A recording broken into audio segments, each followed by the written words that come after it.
রাস্তার কাজ যদি অতি দ্রুত সময় না হয় তাহলে 4 নম্বর ওয়ার্ডের এই রাস্তার কোন ব্যক্তি হাউজিং ট্যাক্স দিবে না।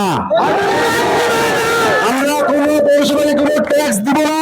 পৌরসভা যদি আমাদের এসব নাগরিক সুবিধা প্রদানে ব্যর্থ হয় তাহলে আমার মনে হয় পৌরসভায় কোনো ট্যাক্স দেওয়ার প্রশ্নই আসে না। এবং দোকান কর্মচারী যারা আছে আপনাদেরকে বলবো, আপনারা কোনো প্রকারের ট্রেড লাইসেন্স করবেন না। রাস্তার কাজ যদি ঠিক মতো না হয়, কারণ এই রাস্তার কারণে এলাকার ব্যবসা বাণিজ্য চলাফেরা, এখানে একটা স্কুল আছে, একটা প্রাইমারি স্কুল, একটা বাজার, একটা হাই স্কুল আছে, এসবে ছাত্রছাত্রীরা যাওয়া। ফুলবাড়িতে রাস্তা ও ড্রেন সংস্কারের দাবিতে মানববন্ধন।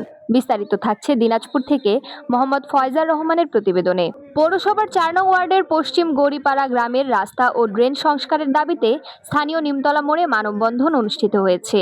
17 এপ্রিল শুক্রবার জুমার নামাজের পর স্থানীয় নিমতলা মোড় ঘণ্টাব্যাপী মানববন্ধনে সংশ্লিষ্ট এলাকার কয়েকশত মানুষ অংশগ্রহণ করেন। মানববন্ধনে সাংবাদিক আল আমিন বিন আমজাদের সঞ্চালনায় বক্তব্য রাখেন ফুলবাড়ি পৌর বিএনপির সভাপতি সাবেক কাউন্সিলর আবুল বাশার, 90 এর ছাত্রনেতা ফুলবাড়ি উপজেলা বিএনপির সাবেক সাধারণ সম্পাদক বিশিষ্ট ব্যবসায়ী তাজমিলুর রহমান নয়ন, 4 নং ওয়ার্ড বিএনপির সভাপতি মোস্তাফিজার রহমান, ফুলবাড়ি খনি বিরোধী আন্দোলনের অন্যতম নেতা SM নুরুজ্জামান, ফুলবাড়ি পৌর বিএনপির সাংগঠনিক সম্পাদক নূর আলম নুরুল্লাহ, ফুলবাড়ি পৌর যুবদলের যুগ্ম সাধারণ সম্পাদক আরমান হক খোকন। শেষে আগামী দিনের কর্মসূচি ঘোষণা করেন জেড ফোর্স নেতা রিয়াদ ফেরদৌস শামস।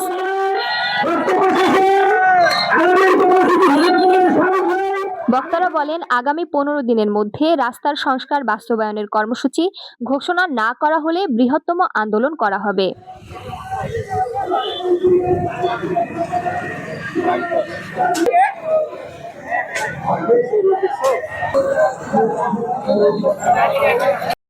থেকে তেতুলিয়া, রূপসা থেকে পাথুরিয়া, 68,000 গ্রামে এমন কোন জায়গা নাই যে এইরকম অনুপযোগী রাস্তা আছে।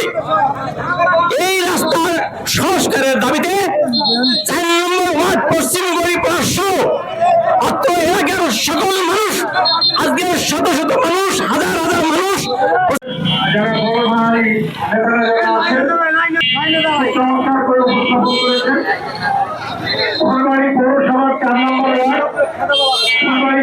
পরিচয় দেওয়া হয়েছে, রাজনৈতিক পরিচয় দেওয়া হয়েছে, তাদের ব্যক্তিগত পরিচয় দেওয়া হয়েছে।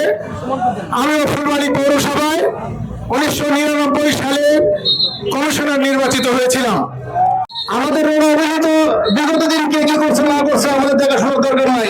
5 তারিখের পরে জেলা এখানে কিউও সাহেব, আপনার এসিডেন্ট সাহেব এখানে আসে, সর্বপ্রথম পুনঃপ্রত্যেক নিজের যাওয়ার রাস্তাটা ঠিক করে নিছে। ইউনো সাহেব ওনার হস্তক্ষেপ করে দিব।